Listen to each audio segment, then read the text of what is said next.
Episode 29 Bhima is heart broken.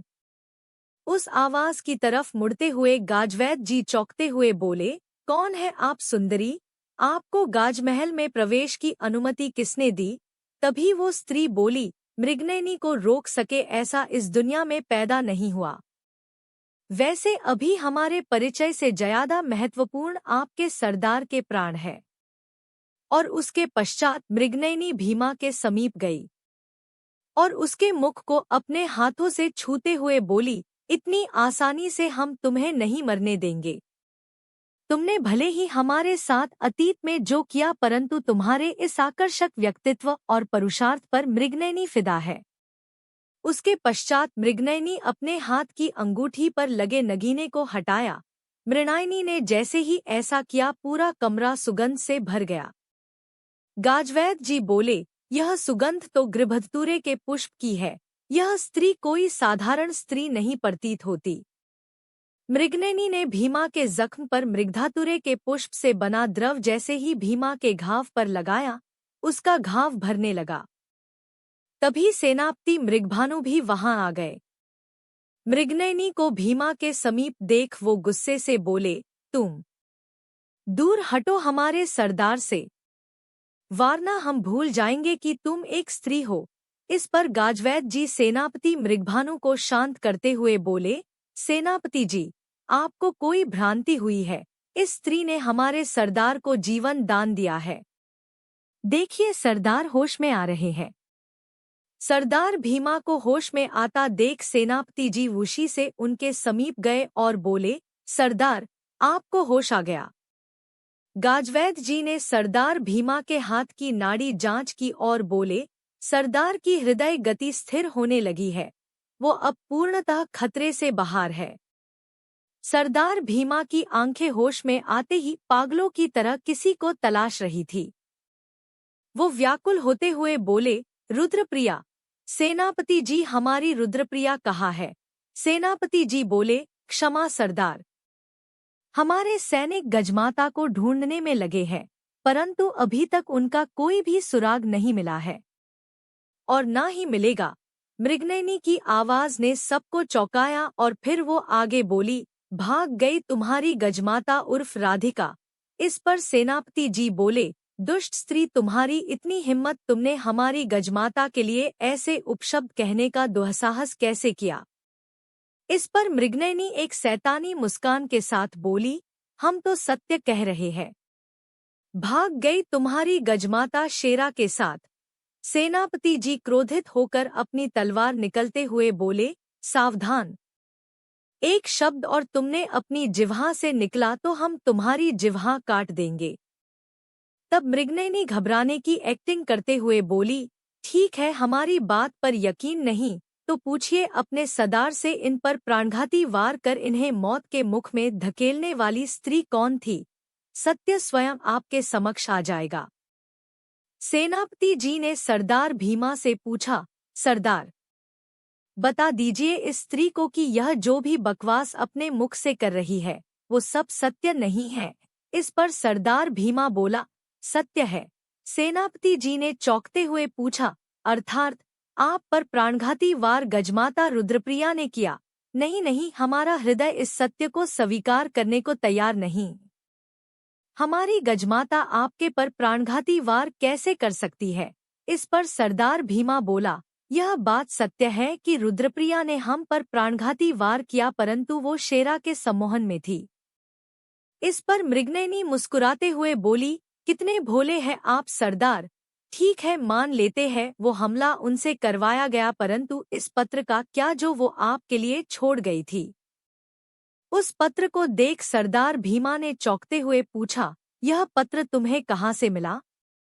इस पर मृगनयनी बोली, सरदार, यह हमें कहाँ से मिला उससे अधिक महत्वपूर्ण यह है कि इस पत्र को पढ़ने के बाद भी आप इस सत्य को स्वीकारने से इनकार कर रहे हैं। ध्यान से देखिए, यह वही पत्र है जो कल रात्रि रुद्रप्रिया ने आपको भेंट स्वरूप दिया था और इसमें साफ साफ लिखा है कि वो आपके प्रेम नहीं करती और ना ही आपके साथ रहना चाहती थी। वो अपनी सदी वापस लौटना चाहती थी, क्योंकि वो आपकी रुद्रप्रिया नहीं राधिका थी। उस पत्र को देख भीमा का दिल थोड़ा आघात हुआ। उसके चेहरे पर मायूसी पसर गई। भीमा को इस तरह मायूस देख मृगनयनी मन ही मन खुश होते हुए बोली, आखिरकार हमारे खेले दाव का असर इस सरदार पर हो रहा है। रुद्रप्रिया ने जो पत्र दिया उसमें तो प्रेम लिखा था, परंतु हमने उसमें नफरत लिख दासी के हाथों उस रात्रि पत्र को बदलवा दिया था। खैर, यह तो बस शुरुआत है। हम उस रुद्रप्रिया का अस्तित्व आपके दिलो दिमाग से मिटा देंगे। आपके हृदय में उसके लिए बचेगी तो सिर्फ नफरत। भीमा वहां से उठ मायूस कदमों से कक्ष से बाहर की ओर जाने लगा। उसका हृदय इस बात को नहीं मान रहा था कि उसकी रुद्रप्रिया उसे धोखा दिया, परंतु मस्तिष्क सामने पड़े तथ्यों की ओर खींचा जा रहा था।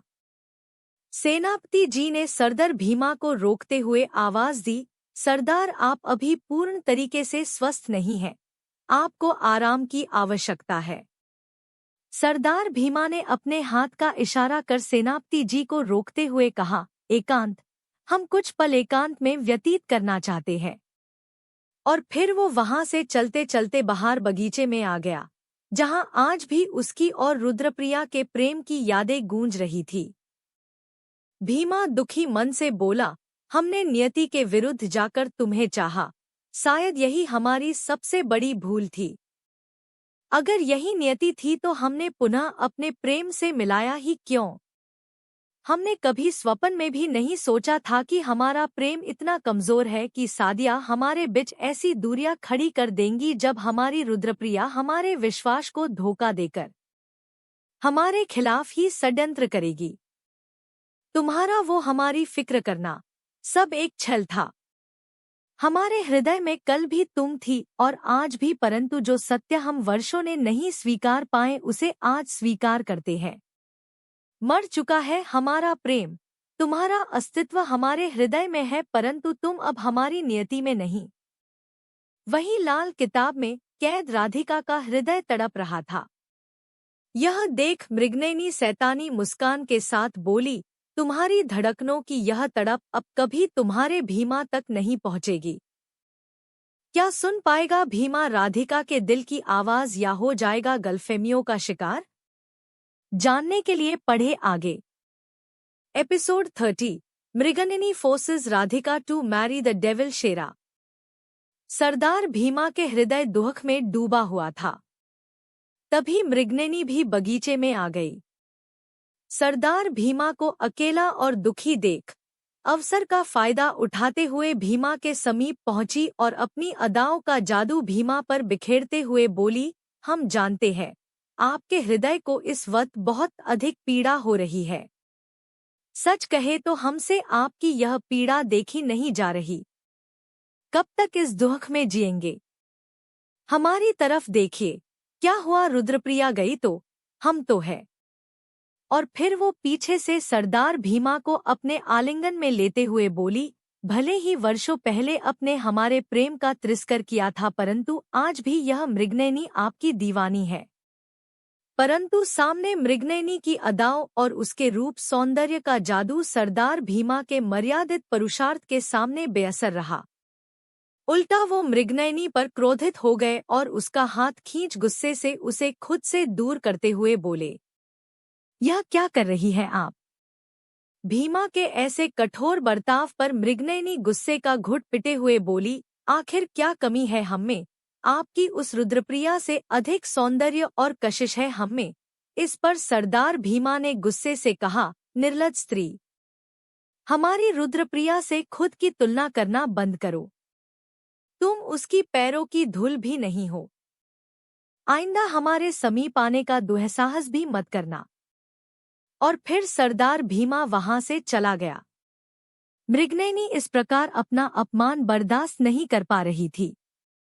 गुस्से से अपने समीप रखे गमले को तोड़ते हुए वो बोली, रुद्रप्रिया, रुद्रप्रिया, रुद्रप्रिया, आखिर कब जाएगी यह रुद्रप्रिया तुम्हारे हृदय और हमारी जिंदगी से? वो तुमसे इतना दूर होकर भी तुम्हारे हृदय के इतना समीप है और हम पास होकर भी दूर है। परंतु बस अब और नहीं, अब बारी आ गई है हमारे अगले दांव की, जिसके पश्चात रुद्रप्रिया से प्रेम तो दूर नफरत भी नहीं करेंगे आप। उसके पश्चात मृगनयनी ने शेरा को एक लाल गौरैया के हाथों एक संदेश भिजवाया। वो लाल गौरैया मृगनयनी का संदेश लेकर शेरा के पास मायावी गुफा में पहुंची।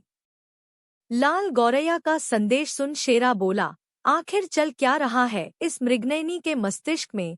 शेरा ने मृगनयनी के कहे अनुसार मायावी गुफा में एक विवाह मंडप का निर्माण करना लग गया। कुछ क्षण बाद मृगनयनी वहां पहुंची और विवाह मंडप को देखते हुए बोली, अद्भुत। शेरा ने मृगनयनी से उत्सुकता भरे स्वर में पूछा, अचानक यह सब आखिर किसका विवाह करवाना चाहती है आप? मृगनयनी शेरा के समीप आते हुए बोली, तुम्हारा। शेरा ने चौंकते हुए पूछा, हमारा अर्थात? परंतु हम विवाह कैसे कर सकते हैं? आपको ज्ञात है कि हमारा विवाह योग शापित है। यदि किसी कन्या से हमारा विवाह हुआ तो हमारे और उस कन्या दोनों के प्राण चले जाएंगे। मृगनयनी एक शैतानी मुस्कान से बोली, तो क्या हुआ, तुम विवाह नहीं कर सकते, परंतु विवाह का अभिनय तो कर सकते हो। शेरा ने हैरानी से पूछा, अर्थात? मृगनयनी ने कहा, इस मंडप में विवाह नहीं, अभिनय होगा। तुम्हारे और रुद्रप्रिया के विवाह का अभिनय। शेरा अभी भी नहीं समझ पा रहा था। उसने मृगनयनी से कहा, आप यह क्या कह रही है, मुझे कुछ भी समझ नहीं आ रहा। इस पर मृगनयनी बोली, तुम बस हमारा अनुसरण करो, धीरे धीरे तुम्हें सब समझ आ जाएगा। उसके पश्चात मृगनयनी ने अपने नयन बंद कर कुछ मायावी मंत्रों का उच्चारण करना शुरू किया। तभी वहां रहस्यमय लाल किताब प्रकट हो गई। मृगनयनी ने लाल किताब को खोला और उसमें से राधिका की रूह को आजाद कर दिया। राधिका लाल किताब की कैद से आजाद होकर पुनः अपने अस्तित्व में आ चुकी थी। राधिका जैसे ही अपने अस्तित्व में आई वो खुद को एक अनजान मायावी और भयावह गुफा में पाकर घबरा गई। उसने अपने चारों तरफ देखा और बोली, यह कैसी अजीब सी जगह है और यह मैं कहाँ हूँ? आखिर यह सब क्या हो रहा है मेरे साथ कान्हा जी? तभी राधिका का ध्यान मृगनयनी और शेरा की तरफ गया। उसने उनसे सवाल करते हुए पूछा, आप लोग कौन हैं? और यहाँ क्या कर रहे हैं? मैं यहाँ कैसे आई? तभी शेरा राधिका की ओर बढ़ने लगा। राधिका घबराई हुई आवाज में बोली, देखो दूर रहो हमसे। यदि सरदार भीमा को पता चला तो वो तुम्हें जीवित नहीं छोड़ेंगे। यह सुन शेरा शैतानी मुस्कान के साथ बोला, अपने होने वाले पति से कैसी दूरी? देखो हमारा विवाह होने वाला है, मंडप भी सज चुका है। शेरा की बात सुन राधिका चौंक गई। उसे कुछ भी समझ नहीं आ रहा था। वो घबराई हुई आवाज में बोली, विवाह और पति, यह क्या बकवास कर रहे हो तुम? इस पर मृगनयनी बोली, अरे अरे, यह किस स्वर में बात कर रही हो तुम अपने पति परमेश्वर से? और फिर एक विवाह का जोड़ा राधिका की ओर बढ़ाते हुए बोली, यह लो और जल्दी से इसे पहन कर आओ। राधिका उस सदी के जोड़े को फेंकते हुए बोली, मैं कोई शादी वादी नहीं करने वाली, प्लीज मुझे जाने द। दूर रहना मुझसे, अकेली अबला समझ के हमारे पास आने की सोचना भी मत। 3 बार कराटे ब्लैक बेल्ट चैंपियन रह चुकी हूँ मैं। और फिर राधिका अपने कराटे स्टंट कर भीमा को डराने की कोशिश करने लगी। तभी मृगनयनी गुस्से से बोली, युवती, बंद कर यह तमाशा और चुपचाप यह विवाह का जोड़ा पहन कर आओ। मृगनयनी की आवाज से राधिका कांप गई, परंतु वो अपनी हिम्मत इकट्ठी करते हुए बोली, इस शैतान से विवाह करे हमारे जूती, ना ही मैं यह जोड़ा पहनूंगी ना ही यह शादी करूंगी। और राधिका तेज कदमों से गुफा से बाहर की ओर जाने लगी, परंतु तभी एक आवाज ने राधिका के बढ़ते कदमों को रोक दिया। राधिका पीछे की ओर मुड़ी और घबराई हुई आवाज में चौंकते हुए बोली, माँ, बाबा, मिहिरा। मृगनयनी ने राधिका के माँ बाबा और उसकी दोस्त मिहिरा को एक मायावी पिंजरे में कैद कर रखा था। वो लोग बड़ी तकलीफ में थे। मृगनयनी शैतानी मुस्कान के साथ बोली, अरे तुम रुक क्यों गई? जाओ। राधिका अपने माता पिता को दर्द में तड़पते देख रोते हुए बोली, मेरे माँ बाबा को छोड़ दो, उन्हें कुछ मत करना प्लीज, मैं तुम्हारी हर बात मानने को तैयार हूँ। उन्हें छोड़ दो प्लीज। तुम चाहती हो मैं शेरा से शादी करूं? मैं रेडी हूँ। तभी राधिका की माँ विद्या देवी बोली, राधिका तू जा यहाँ से, तू यह विवाह नहीं करेगी। मृगनयनी गुस्से से राधिका की माँ पर अपनी मायावी शक्तियों से वार करते हुए बोली, अरे ओ दुल्हन की माताश्री, जब दुल्हनिया को ऐतराज नहीं तो तुम क्यों कबाब में हड्डी बनना चाहती हो? राधिका बिलखते हुए बोली, नहीं, छोड़ दो माँ को। मृगनयनी गुस्से से राधिका से बोली, तो शीघ्र करो।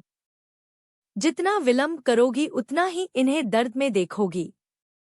राधिका ने कांपते हाथों से विवाह का जोड़ा उठाया और कुछ ही क्षण बाद उसे पहनकर मृगनयनी के समीप आ गई। क्या अपने माँ बापा को बचाने के लिए कर लेगी राधिका शेरा जैसे शैतान से विवाह? जानने के लिए पढ़े आगे। एपिसोड 31 बर्बादी के 7 वचन। राधिका को दुल्हन के जोड़े में देख मृगनयनी शैतानी स्माइल के साथ बोली, अरे आ गई हमारी दुल्हन रानी, तो अब तुम्हारी तबाही के साथ फेरे शुरू किए जाए। विद्या देवी मृगनयनी के सामने हाथ जोड़ते हुए बोली, भगवान के लिए ऐसा मत करो। हमारी बेटी के जीवन को इस शैतान के हाथों में मत सौंपो। मैं तुम्हारे हाथ जोड़ती हूँ। आखिर क्यों कर रही हो तुम यह सब? क्या बिगाड़ा है हमारी बिटिया ने तुम्हारा? मृगनयनी ने अपनी मायावी शक्ति के विधा देवी के मुख पर मायावी पट्टी बांध दी। उनकी वाणी मानो उनके गले में ही अटक गई थी। बड़ा बोलती है यह बुढ़िया, और तुम अब खड़ी खड़ी हमारा मुंह क्या देख रही हो? तुम्हारा पति देव तुम्हारा विवाह मंडप में इंतजार कर रहा है। वर्ण अभी तो सिर्फ वाणी रोकी है, इन सब की सांसें रोकने में हमें वक्त नहीं लगेगा। राधिका बोली, नहीं, ऐसा कुछ मत करना। मैं बैठ रही हूँ। राधिका विवाह मंडप में शेरा के समीप बैठ गई। विवाह की विधि शुरू हो गई, परंतु इस विवाह में जो मंत्र मृगनयनी पढ़ रही थी वो राधिका के विनाश और उसके जीवन में आने वाले पीड़ा और दुख दर्द का उच्चारण कर रहे थे। राधिका ने कभी स्वप्न में भी नहीं सोचा था कि उसका विवाह एक शैतान से होगा। उसके पश्चात मृगनयनी ने वर वधू को फेरों के लिए खड़ा किया और शेरा ने पहला वचन लेते हुए कहा, मैं तुम्हारे जीवन में दुखों का वो सैलाब लेकर आऊंगा कि तुम्हारी रूह भी कांप जाएगी। हर दिन तुम्हारी रूह मृत्यु की कामना करेगी। तुम्हारा एक एक पल को मैं दुख दर्द और पीड़ा से भर दूंगा। यह हमारा दूसरा वचन है। तुम्हारे हिस्से में मेरा सम्मान नहीं, तिरस्कार होगा। सुकून की एक सांस को तुम्हारा हृदय तराश जाएगा। वचन है हमारा, तुम्हारा जीवन और तुम्हारी मृत्यु आज से मेरी गुलाम होगी। मैं तुम्हारे हर कदम पर कांटे और दुख बिछा दूंगा। राधिका के माँ बाबा बेबस और लचर आंखों से सब देख रहे थे। मिहिरा का भी दिल रो रहा था। वो तीनों यह सब रोकना चाहते थे, परंतु मृगनयनी की मायावी ताकत के सामने वो दुखी होने के सिवा और कुछ नहीं कर पा रहे थे। शेरा एक एक कर अग्नि को साक्षी मानकर राधिके के जीवन को नरक से भी बदतर बनाने के वचन ले रहा था। राधिका की बर्बादी का 7वां और आखिरी वचन लेते हुए शेरा बोला, हम वचन लेते हैं कि विवाह के हर वचन को हम पूरी शिद्दत से निभाएंगे। मृगनयनी ने शेरा की तरफ एक कंकाल से बानी माला शेरा को दी और बोली, इस अमंगल सूत्र को इस युवती के गले में बांधते ही तुम अगले 7 जन्मों तक इसके स्वामी बन जाओगे। राधिका अपनी आंखों के सामने अपने जीवन को बिखरता हुए देख रही थी। शेरा ने कसकर वो अमंगल सूत्र राधिका के गले में डाल दिया और काले रंग से उसकी मांग सजा दी। राधिका रोते हुए बोली, देखो, हमने तुम्हारी बात मान ली, कर लिया विवाह इस शैतान से, अब प्लीज हमारे माँ बाबा को छोड़ दो। मृगनयनी एक शैतानी मुस्कान अपने चेहरे पर लाते हुए बोली, अभी विवाह पूर्ण कहाँ हुआ है, अभी तो तुम्हारे जीवन में दुखों का गृह प्रवेश बाकी है। राधिका मृगनयनी के सामने हाथ जोड़ते हुए बोली, मैं सब दुख सहने को तैयार हूँ, बट प्लीज मैं माँ बाबा और मिहिरा को छोड़ दो, उनकी सांसें रुक रही है, वो मर जाएंगे, प्लीज उन्हें बाहर निकालो। मृगनयनी बोली, ठीक है, मैं जैसा कहती हूँ वैसा करो, यदि जरा भी चालाकी की तो इनको हमेशा के लिए खो दोगी। उसके पश्चात मृगनयनी ने राधिका को कुछ ऐसा कहा जिससे सुनकर राधिका को धक्का लगा, परंतु इस वक्त उसके लिए अपने माँ बाबा से बढ़कर कुछ भी और मायने नहीं रख रहा था। वो बोली, मुझे मंजूर है, परंतु उसके पश्चात तुम मेरे माँ बाबा को छोड़ दोगी, मैं इस पर कैसे विश्वास करूँ। इस पर मृगनयनी एक शैतानी स्माइल के साथ बोली, तुम्हारे पास मुझ पर विश्वास करने के अलावा और कोई ऑप्शन नहीं है। और फिर रेत की घड़ी को उल्टा रखते हुए बोली, तुम्हारा समय शुरू होता है अब। वहीं दूसरी ओर सरदार भीमा गजदरबार में बैठे थे। तभी उनके समक्ष एक न्याय का फरियादी जोड़ा आया। वो दोनों पुरुष और स्त्री सरदार भीमा के समक्ष झुके और बोले, सरदार भीमा को हमारा प्रणाम। सरदार भीमा ने उनका अभिवादन स्वीकार किया और बोले, क्या फरियाद है, कहिए। तभी वो पुरुष बोला, सरदार, मैंने अपनी पत्नी पर विश्वास किया और हमारी गैरमौजूदगी में उसने बदले में हमसे विश्वासघात किया। हमने इस रिश्ते को अपना जीवन समर्पित किया, परंतु बदले में हमें क्या मिला, धोखा और विश्वासघात। हमें न्याय चाहिए सरदार। उस आदमी की बातों ने सरदार भीमा की हृदय की पीड़ा को क्रोध में बदल दिया। वो उस पुरुष में खुद का किरदार देखने लगे। उस स्त्री में उसे अपने साथ विश्वासघात करने वाली राधिका की छवि दिखने लगी और राधिका के पत्र में लिखे शब्द उसके कानों में गूंजने लगे। सरदार भीमा ने गुस्से से भरे स्वर में कहा, किसी के साथ विश्वासघात करना उसकी मृत्यु करने के बराबर है और गजकेसरी के न्याय शिला में लिखित है, प्राणों के बदले प्राण, मृत्यु के बदले मृत्यु। विश्वास को आघात करने वाले के लिए दंड ही न्याय है। सरदार भीमा के इस प्रकार क्रोध के आवेश में फैसला सुनाने पर सेनापति मृगभानु अपने स्थान से उठते हुए बोले, क्षमा सरदार, परंतु इस प्रकार क्रोध के आवेश में आकर दूसरे पक्ष की बातें सुने बिना फैसला लेना उचित नहीं। इस पर भीमा सेनापति जी पर क्रोधित होते हुए बोला, अर्थात आप यह कहना चाहते हैं सेनापति जी की हमारा न्याय गलत है, इस स्त्री ने जो किया वो उचित है। इस पर सेनापति जी बोले, नहीं सरदार, हमारे शब्दों का यह तात्पर्य कदापि नहीं था। हम ना ही इस स्त्री को उचित कह रहे हैं और ना ही आपके निर्णय को अनुचित, परंतु सरदार, आज तक गजकेसरी के न्याय के इतिहास में आज तक एक तरफा पक्ष की बातें सुनकर कभी न्याय नहीं हुआ, भले ही अपराधी कितना ही बड़ा क्यों ना हो। गजकेसरी का न्याय अपराधी को भी अपने बचाव में कहने का अवसर देता है, तो इस स्त्री को भी वो अवसर मिलना चाहिए। परंतु सरदार भीमा क्रोध के आवेश में इस कदर खो चुके थे। सेनापति जी की बातें सरदार भीमा पर बेअसर थी। सरदार भीमा, वो हमारा वचन ही न्याय है। इस स्त्री को दंड मिलेगा, वो भी अभी इसी वक्त, और यही हमारा अंतिम निर्णय है। सेनापति जी सरदार भीमा के ऐसे व्यवहार से बहुत आघात हुए और वापस अपने स्थान पर बैठ गए। सेनापति जी का हृदय चिंतित था और वो मन ही मन सोच रहे थे, जो कुछ भी हो रहा है यह उचित संकेत नहीं है। क्या होगा शेरा के साथ राधिका की इस विनाशकारी शादी का अंजाम? आखिर ऐसा क्या करने को कहा मृगनयनी ने राधिका से? क्या मृगनयनी की दी चुनौती को पार कर बचा पाएगी अपने माँ बाबा के प्राण? जानने के लिए पढ़े आगे। Episode 32, Radhika shocking revelation. रात्रि का समय था। चारों तरफ अंधेरे का सन्नाटा पसरा पड़ा था। सरदार भीमा अपने कक्ष में सो रहा था। तभी अचानक एक रहस्यमय परछाई सरदार भीमा के कक्ष के करीब से गुजरी और फिर कुछ ही क्षण बाद सरदार भीमा के कक्ष के बाहर पहरा देने वाले सैनिक एक एक करके बेहोश होने लगे। वो परछाई किसी स्त्री की थी जिसके चेहरे पर नकाब था और हाथ में बड़ा सा छुरा।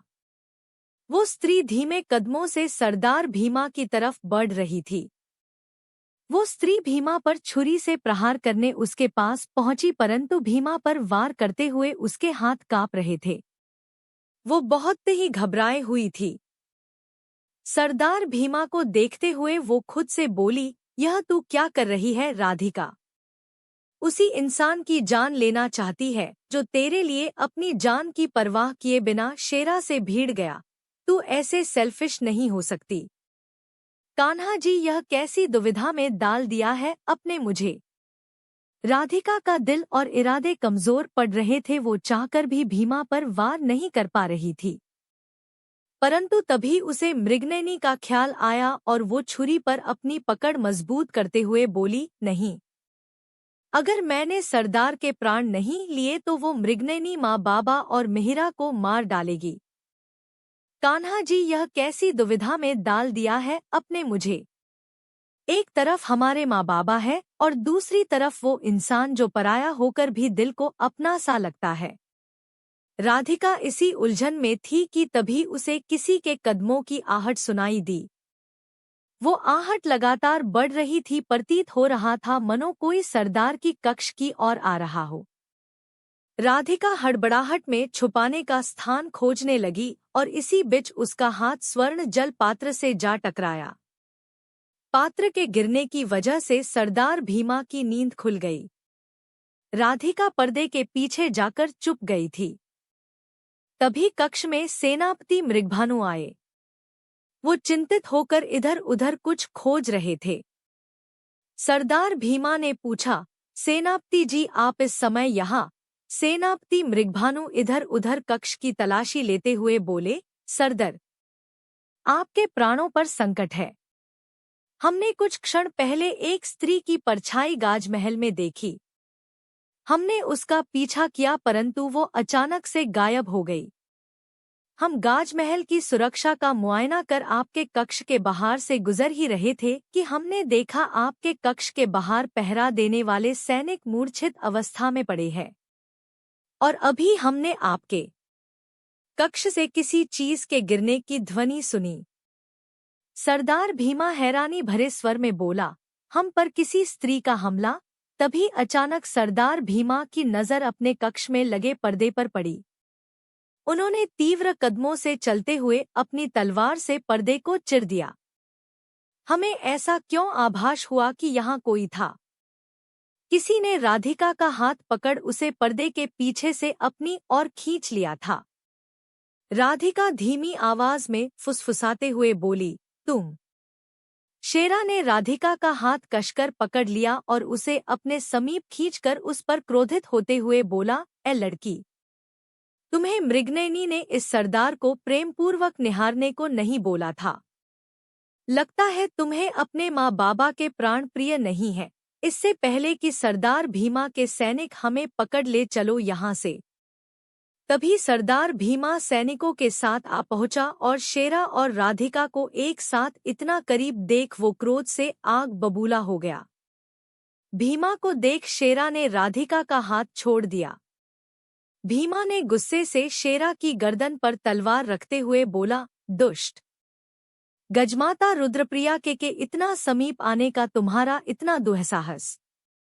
बंदी बना लिया जाए इसे। और फिर सरदार भीमा रुद्रप्रिया के समीप आते हुए बोला, आप इस दुष्ट शेरा के साथ इस तरह और कितनी हदें पार करेंगी आप निर्लजाता की? इस पर राधिका बनवाती गुस्से के साथ बोली, निर्लजाता की हदें हम नहीं आप पार कर रहे हैं। किसी विवाहित पर स्त्री का यूं हाथ थामकर भीमा को राधिका की बात से धक्का लगा। भीमा ने भावुक स्वर में पूछा, विवाहित स्त्री अर्थात? राधिका बोली, विवाह हो चुका है हमारा शेरा के साथ, पति है वो हमारा। राधिका की बात सुन भीमा ने अपने कदम पीछे लेते हुए कहा, अपने इस दुष्ट से विवाह कर लिया। आखिर क्यों? जरूर इसने आपको विवश किया होगा। अगर ऐसा है तो आप हमें निसंदेह बताइए।